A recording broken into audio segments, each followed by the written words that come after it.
Olá pessoal, bem, finalmente chegamos à última parte de nosso estudo a respeito do capítulo 37 de Ezequiel, o Vale de Ossos Secos. Mas antes de dar continuidade eu quero te pedir duas coisas. Primeiro, assista esta série de vídeos por completo, a partir do primeiro, para que você possa ter uma compreensão ampla do seu extraordinário conteúdo. E a segunda coisa, eu peço humildemente a você que compartilhe esses vídeos para que mais pessoas possam ter acesso a este conhecimento um pouco diferenciado, talvez, daquele com o qual eles estão acostumados. Bem, nós vimos uma porção de aspectos da profecia de Ezequiel 37. Vimos que aquelas coisas que Ezequiel observou enquanto estava sobre aqueles ossos secos se cumpriram ao longo da história.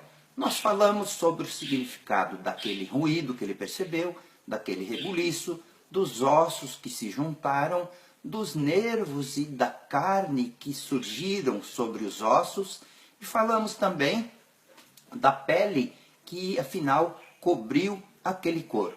E vimos que todos esses detalhes que agora formavam um corpo completo, foram acontecimentos que se deram ao longo da história. Agora então tínhamos um corpo inteiro, completo, mas faltava alguma coisa importantíssima, faltava vida àquele corpo. Bem, vamos colocar isso de forma histórica agora. Depois do fim da Primeira Guerra, toda a região da Palestina e o Estado de Israel, que ainda nem sequer existia, estavam sob o mandato da Inglaterra. Mas, com as dificuldades políticas que a Inglaterra estava tendo para manter este mandato sobre aquela região, a questão da Palestina, que faria com que Israel voltasse a viver na sua pátria, voltasse a ter uma pátria, foi então enviada para a ONU. Vocês não podem imaginar a apreensão tremenda que tomou conta do povo judeu em todo o mundo. E eu posso dizer a vocês que nenhum povo do mundo viveu de maneira tão trágica por quase 2000 anos. E agora ele podia pressentir que o momento de voltar à terra que Deus havia prometido a Abraão, Isaque e Jacó estava chegando. Alguém aí é capaz de imaginar o que é um povo viver sem pátria por cerca de 2000 anos, sem perder a sua identidade nacional, sem perder sua identidade religiosa e sem ser assimilado por outros povos? Por isso, nós não conseguimos compreender a intensidade da emoção dos judeus por todo o mundo nos anos que antecederam a formação do Estado de Israel. Um povo que sofreu demais, que sofreu várias tentativas de total eliminação. Podemos ver isso, por exemplo, lá no livro de Esther, quando chegou até a ser marcada uma data para a eliminação dos judeus. Podemos ver quando Roma invadiu Jerusalém, mais de 1 milhão de judeus foram mortos e o restante fugiu e foi viver em outras nações. Podemos ver também as cruzadas, a Inquisição, os pogroms da Rússia e, finalmente, o Holocausto na época da Segunda Guerra na Alemanha. A existência do povo judeu, eu posso dizer isso para vocês com serenidade e com certeza, é um milagre. É um milagre que só tem sido possível graças ao fato de que Israel ainda é amado por Deus, que Israel não foi rejeitado por Deus, como dizem milhões e como creem milhões de cristãos por todo o mundo. Depois de tantas adversidades, depois de tantas lutas, as mais fortes que você pode imaginar, finalmente em 29 de novembro de 1947, a ONU decidiu o mais importante dos fatos da sua história até hoje, a criação do Estado de Israel. 33 votos favoráveis 13 votos contrários e 10 abstenções. E, finalmente, 14 de maio de 1948, fazem 69 anos neste ano de 2017. O Estado de Israel passou a existir e no ano seguinte já ocupou um assento na ONU. Se isto não foi um cumprimento profético, eu não sei o que dizer, pois como pôde o povo de Israel voltar à sua pátria 2000 anos depois? É por isso que o Salmo 137 é sempre lembrado, falado e até cantado pelos judeus, e ele diz o seguinte, Salmo 137, só o verso 5 e 6, que diz assim, se eu de ti me esquecer, ó Jerusalém, que se resseque a minha mão direita, apegue-se minha língua ao paladar, se me não lembrar de ti, se não preferir eu Jerusalém à minha maior alegria. E então, em 14 de maio de 48, enquanto os ingleses deixavam a Palestina, o primeiro-ministro a ser empossado em Israel, Davi Ben-Gurion, ele leu a declaração do estabelecimento do Estado de Israel. E eu vou ler para vocês um pequeno trecho dessa declaração de David Ben-Gurion. Ele disse o seguinte naquela ocasião, a terra de Israel é a terra natal do povo judeu. Aqui se formou a sua identidade espiritual e nacional. Aqui se tornou independente e criou uma cultura de significação nacional e universal, que escreveu e deu ao mundo a Bíblia. Simplesmente extraordinário isso. Exilados de sua terra, o povo judeu permaneceu fiel. Proclamamos o estabelecimento de um Estado judeu na Palestina, que se chamará Estado de Israel. Estendemos a nossa mão num oferecimento de paz e de boa vizinhança a todos os estados vizinhos.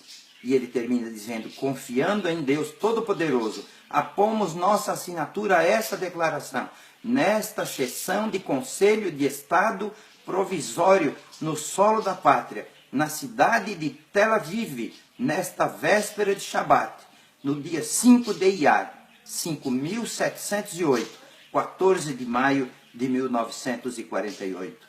Eu quero dizer para vocês que essa data não deixou de ser um cumprimento profético do que escreveu Isaías em seu livro, no capítulo 66 e no verso 10. E eu gostaria de ler agora para vocês. Verso 8 em diante, diz o seguinte, quem jamais ouviu tal coisa, quem viu coisa semelhante, pode acaso nascer uma terra num só dia? Ou pode acaso nascer uma nação em um só dia? Pois Sião, antes que lhe viessem as dores, deu à luz os seus filhos. Eu quero dizer para vocês que o capítulo 37 de Ezequiel é absolutamente literal. Embora muitos cristãos tentem espiritualizá-lo, falando de um certo reavivamento na igreja cristã, o que pode acontecer, talvez aconteça, mas não é esse o contexto original do capítulo 37 de Ezequiel. A visão dos ossos secos, dada a Ezequiel, e a parábola da figueira proferida por Jesus tem muitas coisas em comum. Na visão de Ezequiel, os ossos vivem, e na parábola da figueira, ela tem os seus primeiros brotos no verão. E Jesus havia dito, quando virdes estas coisas acontecer, sabei que está próximo o verão. Muitos cristãos estudam os livros de Daniel e Apocalipse com o objetivo de obter conhecimento. Enquanto isso, os ossos secos já se juntaram. Enquanto isso, há agora um grande exército a partir daqueles ossos secos. Enquanto isso, a figueira não apenas já brotou, mas já apresentam os seus primeiros frutos.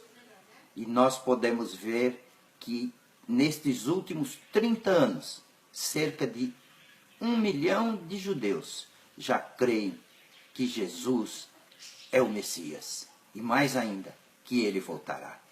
Apesar de todas as tentativas de Israel ser eliminado, desde o faraó no Egito, passando pelos amalequitas e chegando até Hitler, nós podemos ler o que está no livro de Ezequiel mesmo, no capítulo 37 mesmo, e no verso 21 e 22, que diz o seguinte: Dize-lhes, pois, assim diz o Senhor Deus, eis que eu tomarei os filhos de Israel de entre as nações para onde eles foram, e os congregarei de todas as partes, e os levarei para a sua própria terra. Farei deles uma só nação na terra, nos montes de Israel. Os judeus, em 14 de maio de 48, politicamente voltaram e fundaram o Estado de Israel. No entanto, para milhões deles, ainda faltam voltarem espiritualmente ao Eterno, bendito seja Ele. E isto está acontecendo em nossos dias, quando milhares e milhares de judeus, como já dissemos, aceitam que Jesus é o Messias prometido a Israel, em cumprimento à profecia feita pelo próprio Jesus no livro de Mateus, no capítulo 23, verso 37, que diz o seguinte: Jerusalém, Jerusalém, que matas os profetas e apedrejas os que te foram enviados. Quantas vezes eu quis reunir os teus filhos, como a galinha ajunta os seus pintinhos debaixo das suas asas, e vós não quisestes. Eis que a vossa casa vos ficará deserta, como ficou por cerca de quase 2000 anos. Declaro-vos, pois, que desde agora já não mais me vereis. Jesus afirmou isso. Até quando?